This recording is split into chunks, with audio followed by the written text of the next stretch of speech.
Bismillahirrahmanirrahim. Assalamualaikum warahmatullahi wabarakatuh.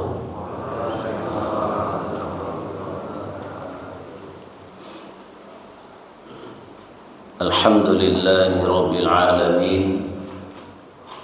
Wa bihi nasta'inu ala umuri dunya waddin.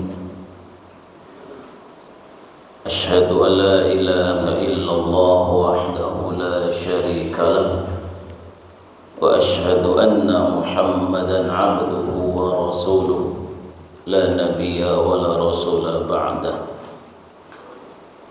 اللهم صل وسلم وبارك على محمد وعلى آله وأصحابه أجمعين أما بعد. Bapak Ibu kaum muslimin, kaum muslimah jemaah subuh rahimakumullah. Alhamdulillah, rasa syukur kita ucapkan kehadiran Allah Subhanahu wa taala. Kita bersyukur di subuh ini kita bisa hadir untuk melaksanakan salat subuh berjamaah.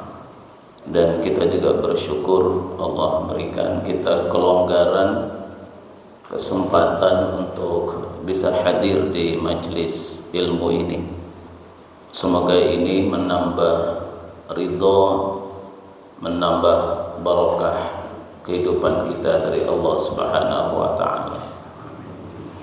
Kemudian salawat beriring salam kita doakan semoga tercurahkan kepada Nabi kita Muhammad sallallahu alaihi wasallam. Semoga kita semua termasuk umat-umat beliau yang istiqomah dalam mengikuti sunnah-sunnahnya, dan semoga kita semua dipertemukan dengan beliau untuk mendapatkan syafaat dari Nabi yaumul qiyamah kelak. Bapak Ibu jamaah rahimakumullah, tema yang kita angkat di kajian kita di subuh ini adalah kaitannya dengan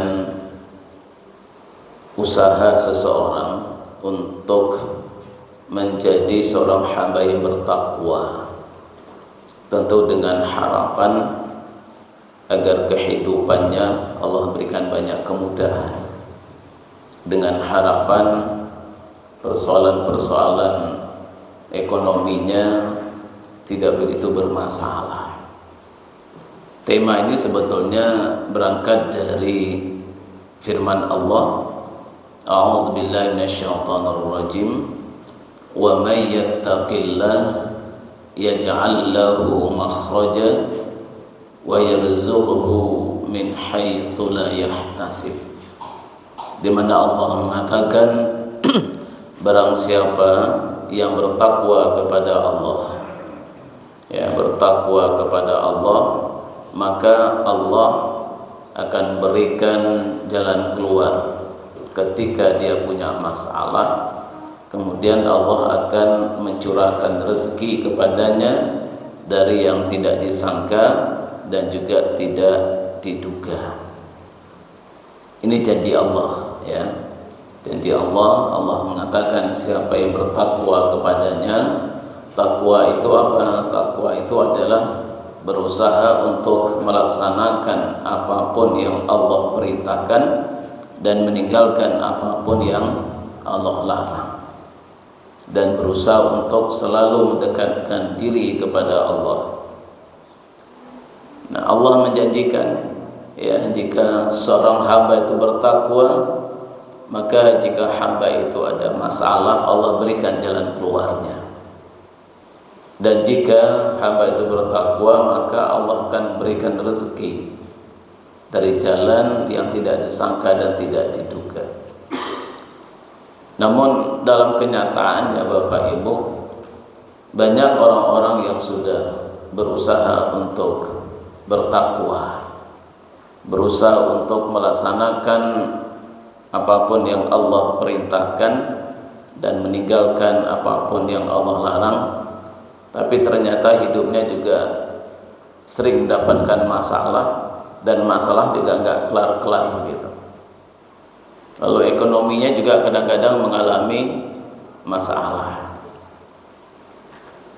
sehingga kemudian banyak di antara orang-orang yang mengalami kondisi seperti ini kemudian mempertanyakan di mana janjinya Allah itu. Lalu saya bikinlah temanya itu, sudah bertakwa tapi hidup juga sering dapat masalah. Ini kan sering nih dipertanyakan oleh manusia, dan bahkan mungkin diri kita sendiri juga termasuk orang yang mempertanyakan itu gitu. Ya, sudah berusaha untuk sholat 5 waktu istiqomah berjamaah, sudah berusaha untuk sering hadir di majelis-majelis ilmu, sudah berusaha untuk melaksanakan puasa-puasa sunnah, sudah berusaha untuk sedekah setiap pagi, dan banyak lagi usaha-usaha lainnya untuk mendekatkan dirinya kepada Allah, menjadi hamba yang bertakwa agar hidupnya diridhoi oleh Allah, sehingga permasalahan-permasalahan hidup Allah berikan pertolongan untuk memberikan jalan keluar dari permasalahan itu. Dan tentunya berharap urusan ekonominya lancar, kalau hutangnya segera lunas, kalau perlu hidup gak punya hutang. Tapi kenyataannya tidak seperti itu. Bahkan terlihat di samping kanan kiri, depan belakang, orang-orang yang tidak begitu soleh-soleh banget. Bahkan mungkin kita melihat, ya, mungkin meninggalkan sholat atau datang ke tempat-tempat maksiat, tapi rezekinya lancar-lancar saja gitu. Ya, kayaknya hidupnya nggak punya masalah gitu. Nah, Bapak Ibu jamaah rahimakumullah, disinilah sebetulnya tantangan terbesar bagi kita. Ya, tantangan sangat besar bagi kita, bagaimana kita tetap meyakini ayat itu. Kita harus selalu berhusnuzon kepada Allah meskipun ya di hati kita bertanya-tanya, ya di hati kita bertanya-tanya, ini di mana letak keadilan Allah? Banyak yang bertanyakan itu, di mana letak keadilan Allah? Kenapa orang-orang yang sudah berusaha mendekatkan diri kepadanya, tapi kok perlakuan Allah tidak begitu baik-baik saja? Sementara orang-orang yang menjauhkan diri darinya, malah Allah berikan rezeki, Allah berikan kesehatan, Allah berikan kesuksesan. Nah, Bapak Ibu jamaah rahimakumullah, kita sebagai seorang mukmin, seorang muslim, seorang yang bertakwa kepada Allah, harus selalu berhusnuzon kepada Allah meskipun di saat kita mendapatkan sesuatu yang tidak menyenangkan itu. Karena apa? Karena Allah mengatakan, wa ma rabbuka bizallamin lil 'abid, dan Tuhanmu tidak akan pernah berbuat zalim terhadap hamba-hambanya. Allah enggak pernah zalim, artinya Allah itu adil. Allah enggak pernah zalim. Lalu apa yang Allah inginkan? Ya, skenario apa yang Allah buat ini terhadap hal-hal yang kita pertanyakan tadi? Kenapa ada orang-orang yang soleh, ada orang-orang yang baik, orang-orang yang bertakwa, tapi hidupnya enggak baik-baik banget gitu? Nah, Bapak Ibu jamaah rahimakumullah, setidak-tidaknya ada 4 hal, ya, ada 4 hal, ada 4 skenarionya Allah dalam hal ini. Yang pertama, skenarionya Allah adalah Allah selalu menguji hamba-hambanya yang mukmin. Ya, Allah akan menguji hamba-hambanya yang beriman. Hal ini Allah sampaikan dalam surah Al-Ankabut di ayat 2. Ahasiban nasu ay yutraku ay yaqulu amanna wa hum la yuftanun. Apakah manusia itu mengira bahwa dengan mudahnya manusia itu mengatakan beriman sementara imannya tidak akan kami uji? Ini Allah mengatakan bahwa setiap orang yang mengakui beriman kepada Allah pasti imannya akan Allah uji. Yang enggak beriman tidak Allah uji. Ya. Yang Allah uji adalah orang yang beriman. Dan semua indikator-indikator keimanan semuanya akan Allah uji. Syukur indikator keimanan, maka syukur pasti akan Allah uji. Sabar adalah indikator keimanan, maka sabar pasti Allah uji. Ikhlas itu adalah indikator keimanan, dan ikhlas pasti akan Allah uji. Istiqomah dalam ketaatan termasuk indikator keimanan, dan pasti itu akan Allah uji. Semua indikator-indikator keimanan pasti akan Allah uji. Untuk apa Allah menguji itu? Allah menguji orang-orang yang beriman adalah karena Allah ingin mengangkat derajat di sisinya. Jadi Allah mengangkat orang-orang yang beriman itu ya di derajat yang tinggi di sisinya. Maka perlu ada proses ujian. Kan kita juga begitu Bapak Ibu di dunia ini. Kalau ingin naik pangkat kan ujian dulu. Ingin naik kelas juga harus ujian dulu. Maka kalau kita ingin naik derajat di sisi Allah, maka Allah juga akan menguji kita. Maka dengan ujian itu kita akan naik ke sebuah derajat, ke makom sesuai dengan makom yang Allah inginkan.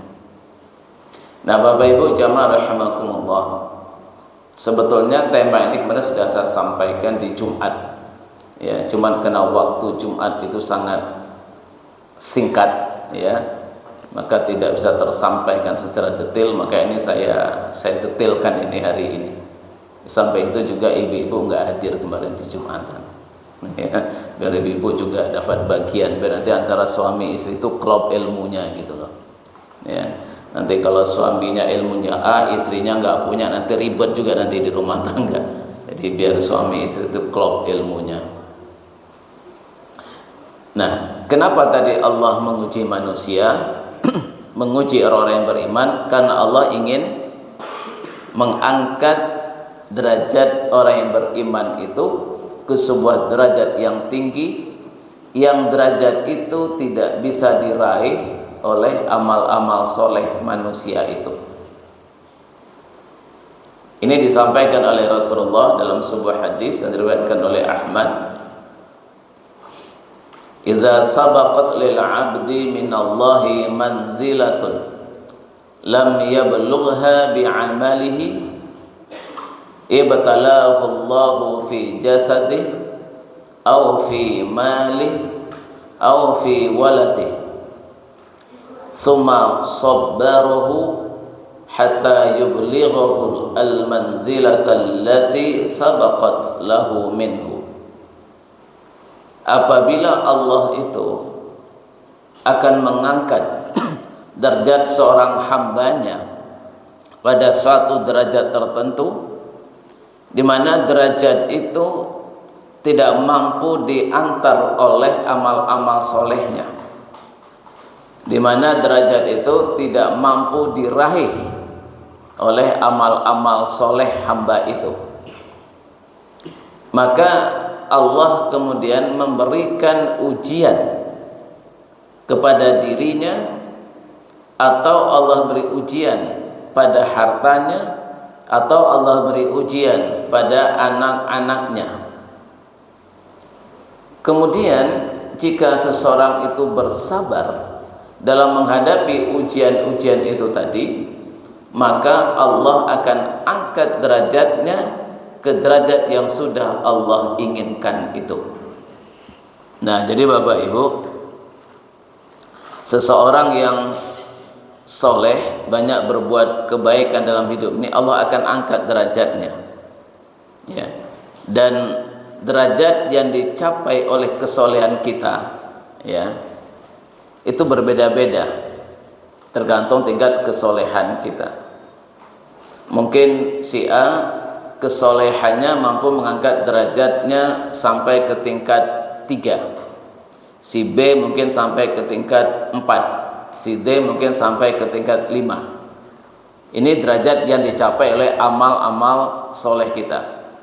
Tetapi Allah, karena Rahman dan Rahimnya, Allah ingin mengangkat derajat kita di atas derajat yang dicapai oleh amal soleh ini.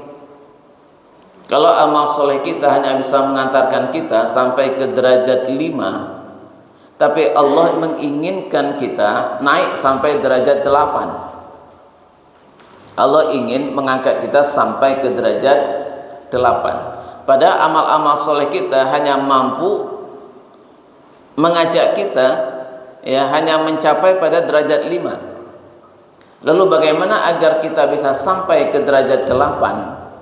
Maka kata Rasulullah, Allah akan menguji orang itu. Allah uji, ya. Dengan cara apa? Allah uji pada dirinya. Apa ujian pada diri seseorang itu? Mungkin Allah uji dengan sakit. Mungkin Allah uji dengan sakit. Atau Allah uji orang itu dengan ujian penghinaan dari orang lain. Dirinya dihina oleh orang, dirinya dighibah oleh orang lain, dirinya difitnah oleh orang lain, dirinya dilecehkan oleh orang lain, dirinya dizolimi oleh orang lain. Mungkin Allah uji pada dirinya. Kalau tidak, Allah akan menguji kepada hartanya. Allah uji pada hartanya. Tabungannya terkuras terus, ya, ada saja pengeluaran. Mungkin pengeluaran itu dari rumahnya, ya, rumahnya yang rusak, bocor, kemudian mungkin pintunya yang rusak, segala macam, temboknya lah mungkin yang sudah terkelupas catnya. Akhirnya apa? Anggarannya keluar, ya, anggarannya keluar. Atau dari kendaraannya, misalnya punya mobil, mobilnya rusak, masuk bengkel, keluar anggaran. Mungkin keserempet tembok gitu, rusak catnya, ke bengkel, keluar anggaran. Ya, mungkin motornya, ya, motornya rusak, kemudian dibengkelin, keluar lagi anggaran. Mungkin juga ada keluarga dekatnya yang membutuhkan dana, lalu kemudian dipinjamin, keluar anggaran, ya. Allah uji. Mungkin ada yang lebih dari itu, di PHK misalnya. Kalau kerja di PHK, atau kalau dia berdagang, dagangnya nggak laris. Mungkin kalau dia bertani, panen gagal. Allah uji itu pada harta seseorang. Atau kalau bukan Allah uji pada hartanya, mungkin Allah uji pada anak-anaknya, lewat anak-anaknya. Anak-anaknya sulit diatur, anak-anaknya selalu bikin masalah. Mungkin anak-anaknya sakit, mungkin Allah ambil itu anaknya. Bisa Allah uji lewat itu. Nah, bisa juga sebetulnya dengan lewat yang lain. Mungkin diuji pada istrinya, lewat istrinya. Istrinya susah diatur, istrinya cerewet, istrinya boros, ya, istrinya mungkin selingkuh, istrinya mungkin, ya, tidak melaksanakan perintah-perintah Allah, istrinya nusus, durhaka pada suami. Atau bisa juga Allah uji lewat suaminya. Suaminya pelit, ya, suaminya sukanya marah-marah, mungkin suaminya tidak soleh, suaminya selingkuh. Macam-macam cara Allah menguji manusia itu. Untuk apa Allah menguji itu tadi? Karena Allah ingin mengangkat hambanya yang soleh ini. Allah ingin mengangkat derajat hambanya yang soleh itu pada derajat yang tidak tercapai oleh amal-amal solehnya. Karena amal soleh kita itu sangat terbatas, Bapak Ibu. Ya, amal soleh kita sangat terbatas. Meskipun kita sudah berusaha maksimal, tapi di hadapan Allah tetap saja amal soleh kita itu sangat minim dan tidak mampu mengantar kita ke surga. Sehingga Rasulullah mengatakan, kamu masuk surga itu bukan karena amal-amal soleh. Karena amal soleh kita itu sangat minim di hadapan Allah. Meskipun kita sudah berusaha, menurut kita sudah maksimal, di hadapan Allah masih minimal.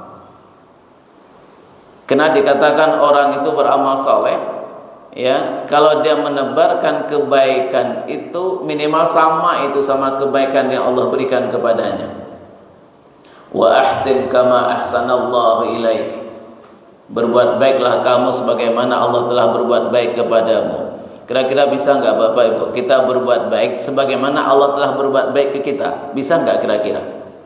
Kalau Allah telah berbuat baik kepada kita 5 misalnya, kita juga berbuat baik 5, bisa nggak? Mampu nggak kita berbuat baik sebagaimana Allah telah berbuat baik kepada kita?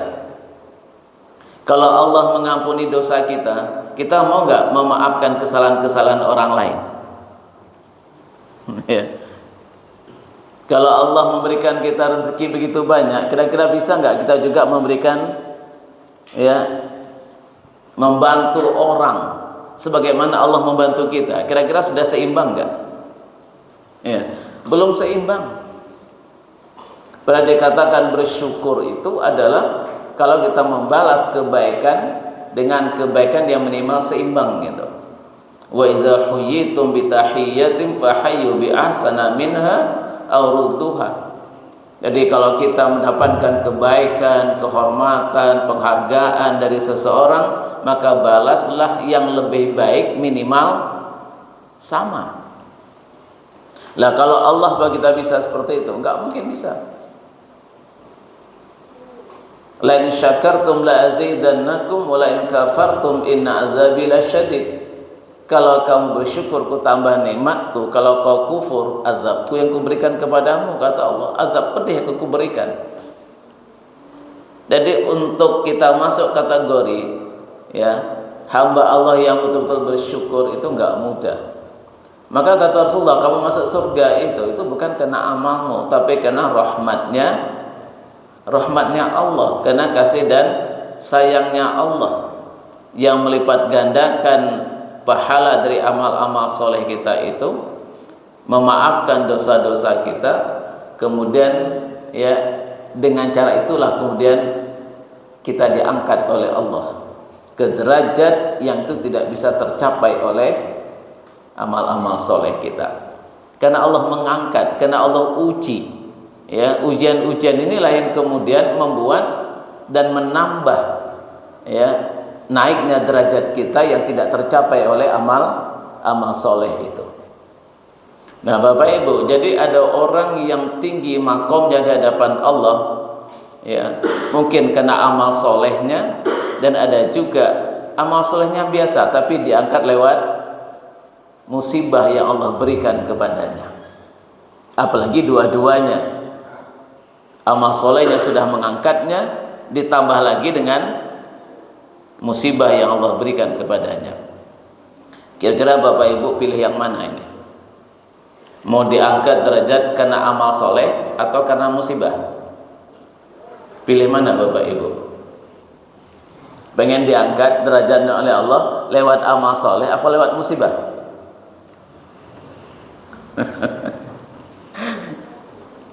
Ingin dua-duanya kan? Kalau cuman amal soleh itu enggak maksimal. Enggak maksimal. Kalau hanya musibah saja juga tidak maksimal. Biar bagaimana agar maksimal? Ia beramal soleh, ia dapat musibah. Maka orang-orang yang soleh, kok masih Allah berikan musibah, itu berarti Allah ingin mengangkat derajatnya ke derajat yang sangat tinggi di sisi.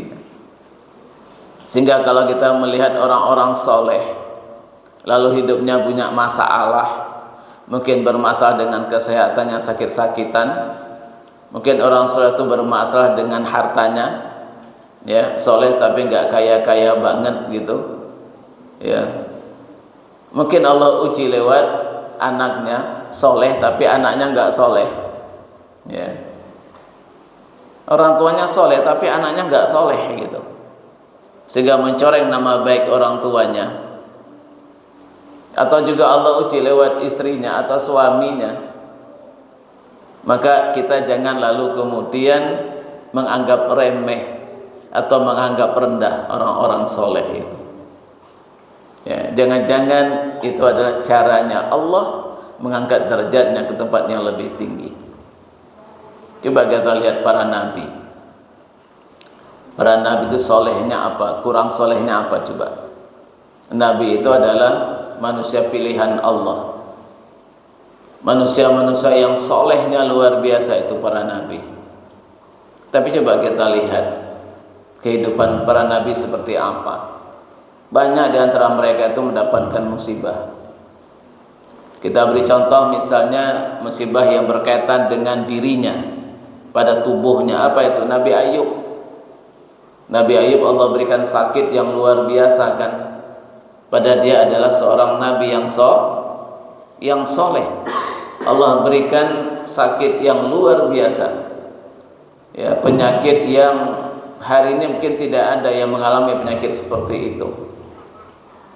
Dagingnya hancur habis, bahkan berulat dan semua orang merasa jijik, bahkan menganggap ini adalah sebuah kutukan dari Allah, sehingga dia diusir dari suatu kampung ke kampung yang lain. Diusir dari satu kampung ke kampung yang lain.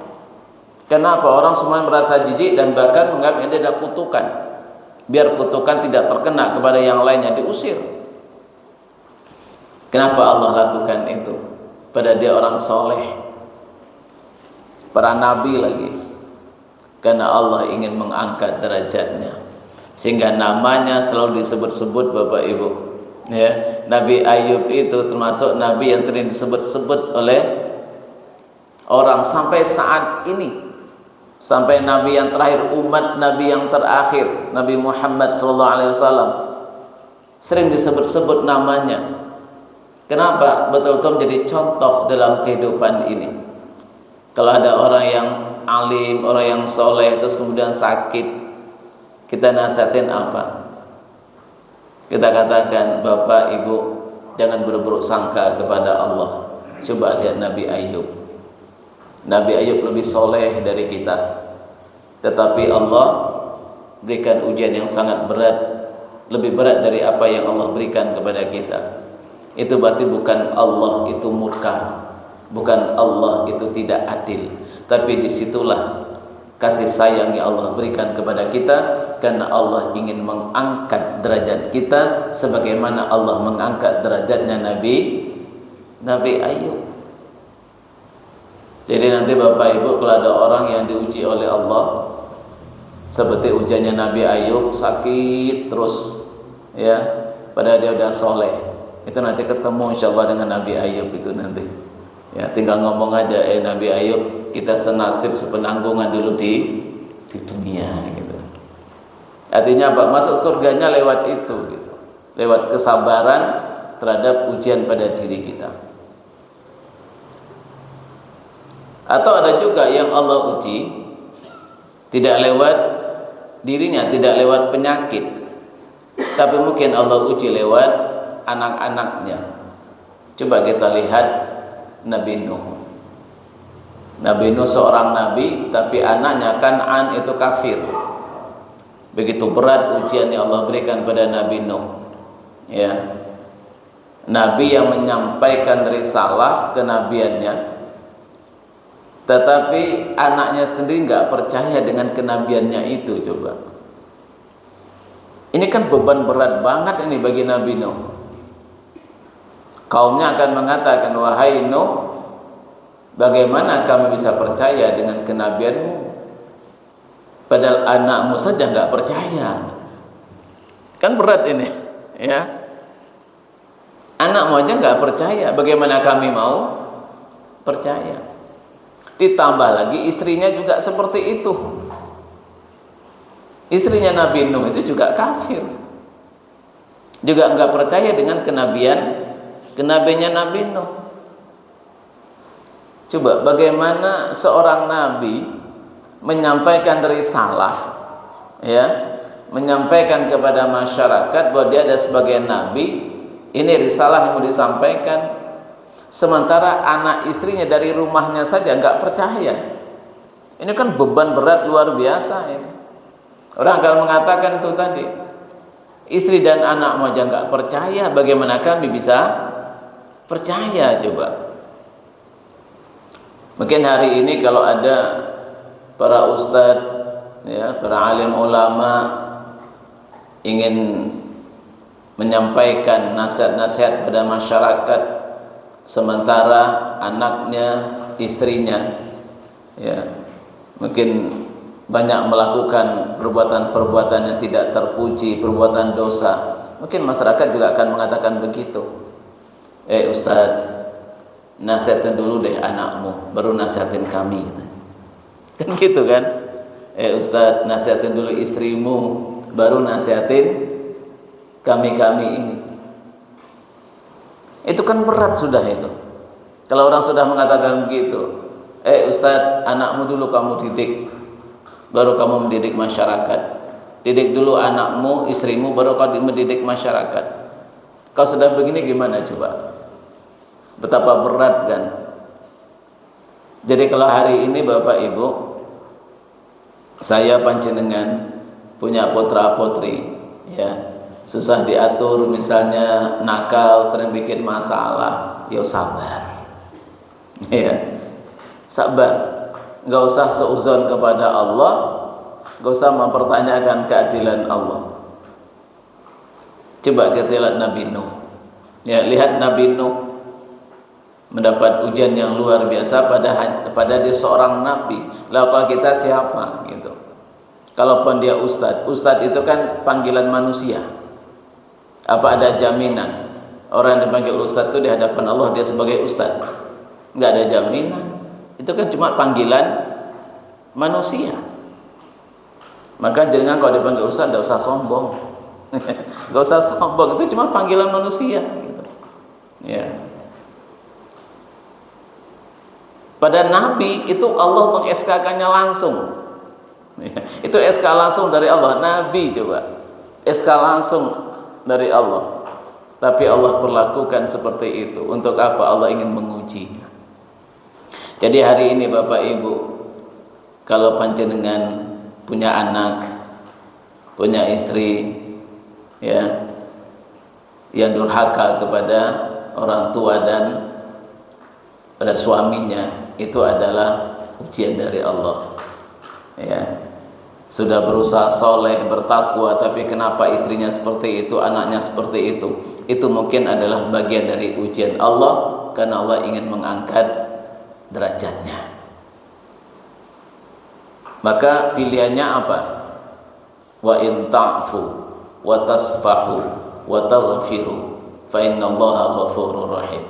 Jika kamu ampuni anak dan istrimu itu, jika engkau tetap memberikan rasa kasih sayangmu kepadanya, tetap hidup bersama dengan baik, wa taghfiru, engkau memaafkan, tidak dendam terhadapnya, maka Allah akan mengampuni dosa-dosamu, kata Allah.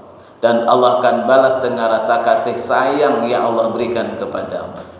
Salah satu kasih sayang Allah adalah Allah angkat derajatmu, derajat karena kesabaranmu dalam menghadapi anak dan istri itu. Karena memang wa min azwajikum wa auladikum aduwwan lakum, ada di antara istri dan anak itu menjadi musuh bagimu, kata Allah. Jadi memang ada di antara anak, di antara istri itu ada yang menjadi musuh, sebagaimana yang dialami oleh Nabi Nuh itu. Istri-istri yang durhaka itu adalah musuh bagi suaminya. Anak-anak yang durhaka itu adalah musuh bagi orang tuanya. Tapi kata Allah, jika ada istri dan anaknya yang jadi musuh itu, maafkan dia, ampuni dia. Wa in ta'fu wa tasfahu wa taghfiru. Jika engkau ampuni dia, artinya tidak kau hukum dia. Meskipun misalnya seorang suami ketika istrinya itu nusyus, durhaka, itu kan suami menasihatinya. Dinasihati masih tetap durhaka, suami kan boleh meninggalkannya dari tempat tidurnya, pisah ranjang. Masih durhaka juga, suami itu kan boleh memukul istrinya. Ya, fa'izuhunna wahjuruhunna fil madaji watribuhunna. Boleh memukulnya dengan pukulan darban bi ghairi mubarrih, pukulan yang tidak menimbulkan cedera atau mudarat. Setelah dipukul kok masih durhaka juga, nusus juga, suami boleh menceraikannya. Itu haknya suami kalau udah begitu. Tetapi kata Allah, wa in ta'fu, jika engkau ampuni dia, tidak kau pisahkan tempat tidurnya, tidak kau ceraikan dia, tidak kau pukul dia, wa tasfahu, engkau tetap ya bergaul dengan baik dengan istrimu itu, dengan anakmu itu, tetap berhubungan baik, ya, tetap kasih nafkah, tetap diajak jajan juga keluar, ya, jagong tetap diajak juga, tetap digauli dengan baik, ya, wa tasfahu wa taghfiru, dan tidak ada rasa dendam sedikit pun, dimaafkan, ya, dimaafkan. Ini kalau ini dilakukan, ya, itulah yang terbaik. Allah katakan, aku akan ampuni dosa-dosamu, kata Allah. Aku ampuni dosa-dosamu dan akan kubalas rasa kasih sayangmu kepada istrimu itu dengan kasih sayang yang Allah berikan kepadamu. Nah, Bapak Ibu, ini sikap kita, adab kita ketika mendapatkan ujian itu. Bukan bersuuzon, tapi malah kita berhusnuzon kepada Allah, karena Allah akan mengangkat derajat itu. Oh, bagi ibu-ibu, kalau tadi kan yang diuji bapak, apa kami diuji? Diuji juga ibu-ibu. Diuji juga lewat anaknya, lewat suaminya. Coba lihat yang Allah uji kepada istrinya Fir'aun, Asiyah. Ya kan? Asiyah Allah uji dengan apa? Suaminya zalim, suaminya kafir. Allah uji, tapi dia tetap bersabar dapat suami seperti itu. Kira-kira ibu-ibu, kalau suami panjenengan seperti Fir'aun, kira-kira bertahan enggak? Hah? Kalau suaminya seperti Fir'aun, kira-kira bertahan enggak, Bu? Tetapi Asiyah itu bertahan, sabar menghadap suaminya. Itulah kemudian, ya, dia dijamin untuk masuk surga. Salah satu wanita yang dijamin masuk surga itu adalah Asiyah itu. Jadi kalau di antara ibu-ibu, ya, ada suaminya yang enggak soleh, ya, suaminya pelit gitu, suaminya suka marah-marah, panjenengan sabar, terus sabar gitu. Insya Allah ketemu sama Asiyah nanti di sana. Ya. Jadi semuanya itu adalah butuh kesabaran. Bagaimana kita bisa sabar? Kita paham bahwa itu cara Allah mengangkat derajat kita. Nah, Bapak Ibu jamaah rahimakumullah, ini skenario pertama dari Allah. Skenario pertama. Syuruknya sampai jam berapa? Ya. 5:05. Loh, tinggal 3 menit lagi. Ya, lebih-lebih dikit tidak apa-apalah. Singkat saja. Skenario yang kedua. Ya, ini kan yang pertama nih. Terlalu panjang menjelaskan yang pertama. Yang kedua, skenario-nya Allah itu adalah Allah ingin menyelamatkan kita. Ya, Allah ingin menyelamatkan kita. Menyelamatkan apa? Bisa menyelamatkan urusan duniawi kita dan juga menyelamatkan urusan ukhrawi kita. Ada orang-orang yang mau berangkat pergi, motornya bocor. Ini mesti nggak senang kan? Mau berangkat jagong misalnya, alah bocor. Atau mau berangkat pertemuan apa, begitu ada bagi-bagi duit di situ, pengen banget berangkat, bocor motornya, rusak motornya. Ini mesti rasanya, wah.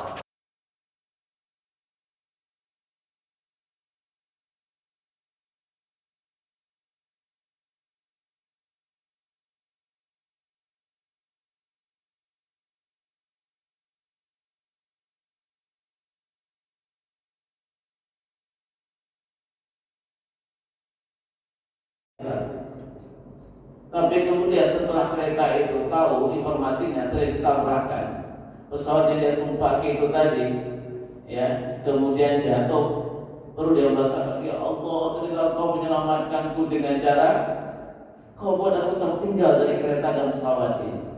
Baru manusia itu sadar, tentu caranya Allah menyelamatkan. Dan sebetulnya banyak cara Allah menyelamatkan kita yang kita nggak tahu gitu. Hal-hal yang tidak kita senangi dalam hidup ini sebetulnya Allah berikan untuk kebaikan kita. Karena Allah nggak pernah zalim. Wa asa an takrahu syai'an wa huwa khairul lakum. Bisa jadi apa yang tidak kau senangi dalam hidup ini itu kuberikan kepadamu karena itulah yang baik buatmu, kata Allah. Tertinggal pesawat, siapa yang senang coba? Ya kan? Akhirnya apa? Tidak bisa ikut acara misalnya karena tertinggal pesawat. Masih kita nggak senang. Tapi kata Allah, itulah yang kuberikan kepadamu karena itu yang baik buat kamu, kata Allah. Dan selamanya yang kau senang itu baik. Wa asa an tuhibbu syai'an wa huwa syarrul lakum. Bisa jadi yang kau senang itu enggak baik bagimu. Wallahu ya'lamu wa antum la ta'lamun. Allah lah yang tahu, kamu enggak tahu. Ini urusan duniawi, Bapak Ibu. Allah bisa menyelamatkan kita dari mudarat duniawi. Demikian juga urusan ukhrawi. Orang-orang soleh itu Allah jaga. Orang soleh Allah jaga. Ini orang soleh, Allah jaga dengan cara apa? Allah batasi rezekinya. Maka tadi kita baca surah Al-Fajr tadi di subuh tadi, wa ma idza ma batalahu faqadara alaihi rizqah. Ada orang-orang yang Allah uji dengan cara Allah batasi rezekinya. Kenapa Allah batasi rezekinya? Karena Allah tahu kalau rezekinya ditambah lebih dari itu, dia akan bermaksiat. Ya, dia akan berbuat maksiat. Kalau rezekinya Allah tambah, mungkin dia akan selingkuh. Dia punya anggaran untuk wanita lain. Ya. Jadi bisa saja ibu-ibu suami panjenengan tidak selingkuh karena tidak punya anggaran. Anggarannya nggak cukup. Untuk istri satu saja sudah nggak cukup, apalagi dari yang lain. Lah coba kalau nanti punya anggaran untuk 3 perempuan, kira-kira ada jaminan nggak setia sama panjenengan? Orang-orang yang selingkuh itu kebanyakan apa? Orang-orang punya fasilitas, Pak. Ya, dia punya fasilitas, punya anggaran untuk itu.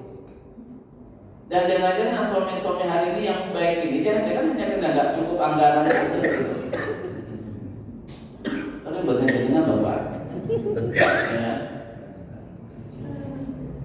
Jadi ibu-ibu syukurilah kalau suami nggak kaya-kaya banget, itu mungkin caranya Allah menyelamatkan suami panjenengan. Ini serius loh. Ya.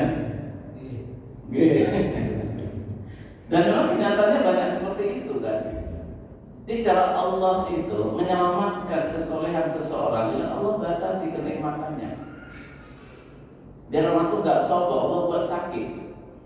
Karena kalau nggak sakit, itu cerita kemana-mana. Wah, satu sudah 5 tahun nggak pernah sakit. Nggak pernah apa? Ya karena saya gini-gini, karena saya gini. Allah dilupakan ya coba. Dia nggak sakit karena apa? Karena dia gini. Bukan Allah yang memberikan nikmat kepadanya. Sombong sudah itu. Nah ini hati-hati ya. Bisa saja orang soleh itu mendapatkan hal yang tidak menyenangkan karena Allah menyelamatkan orang itu. Menyelamatkan dunianya, juga menyelamatkan akhiratnya, biar dia tetap dalam kesolehan itu. Jadi kalau Allah itu kan maha tahu, kamu udah soleh pada tingkat ini, kalau naik lagi kamu masih gak soleh gitu. Allah tahu gitu. Cuma kita nggak tahu, kita pengen aja naik tingkat, naik kekayaan, naik jabatan. Allah tahu, maka Allah batasi itu. Dan itu berlaku bagi orang soleh yang Allah sayangi. Orang yang nggak soleh, nggak Allah perhatikan kayak gitu. Itu yang kedua. Ya. Yang ketiga, ya, yang ketiga Allah memberikan sesuatu yang tidak menyenangkan bagi kita. Mungkin itu caranya Allah untuk mengampuni dosa-dosa kita. Ya, Allah ampuni dosa-dosa kita. Karena apapun musibah yang menimpa manusia, wa ya'fu an katsir, karena Allah ingin mengampuni sebagian besar dari dosa-dosa manusia itu. Jadi kalau ada orang yang sebelum meninggal sakit lama, itu karena sayangnya Allah pada orang itu.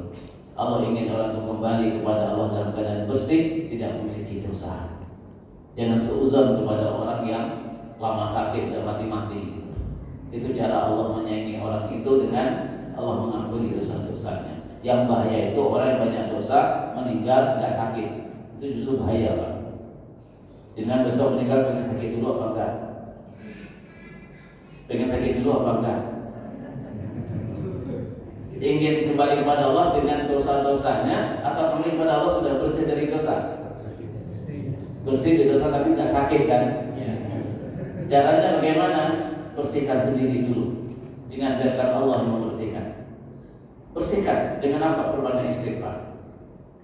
Bersihkan dosa kita dengan perbanyak istighfar, sehingga Allah nggak membersihkan lagi karena sudah nggak ada dosanya.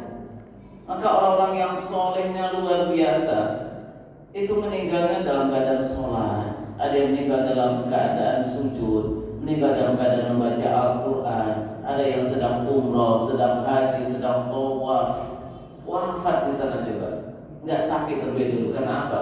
Karena dia sudah mengampuni, minta ampun pada Allah terhadap dosa-dosanya, sudah dibersihkannya dosa-dosanya itu, sehingga Allah tidak lagi membersihkan.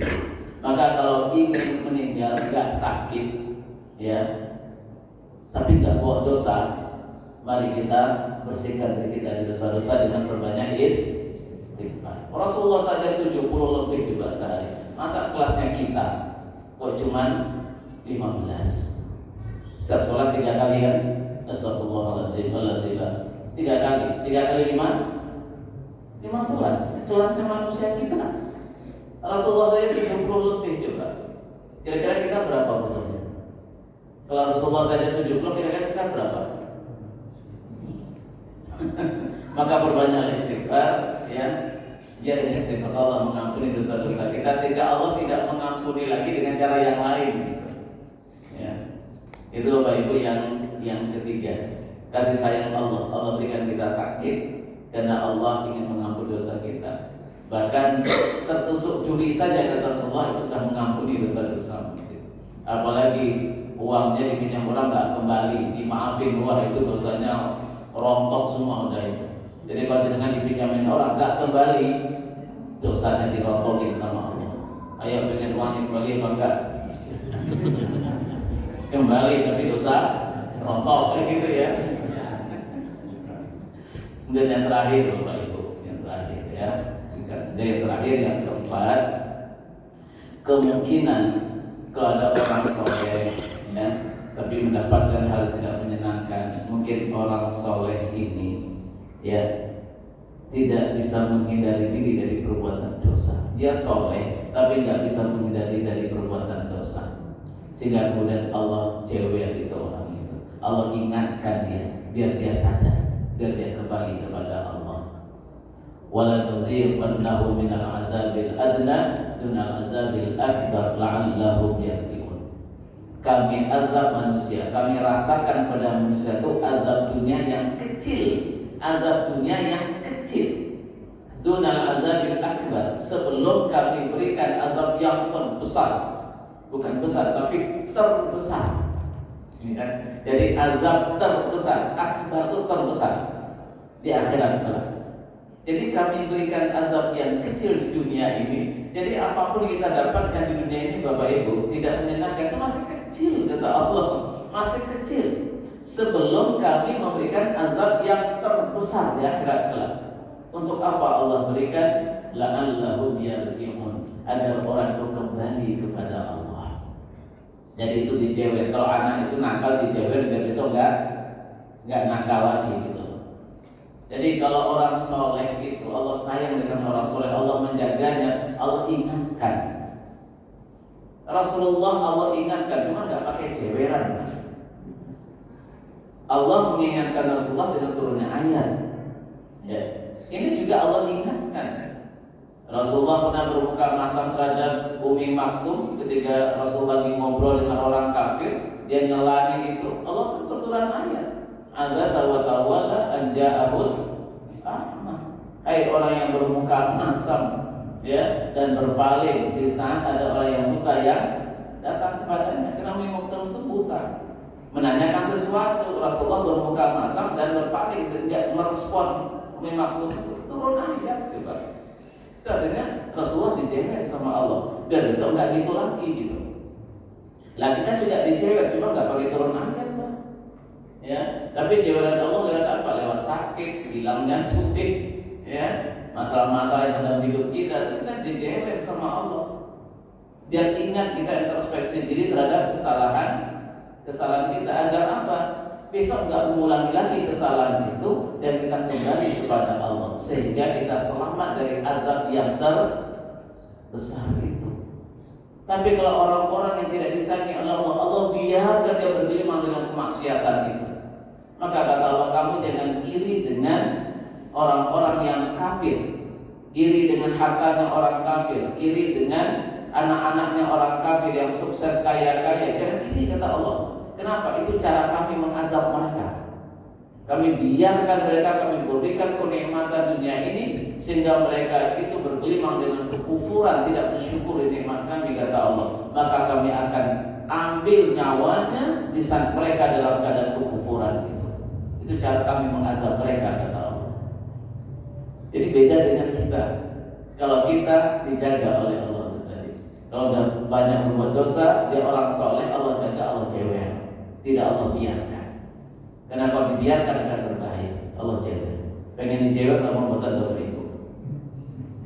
Pengen dijawab perbuatan.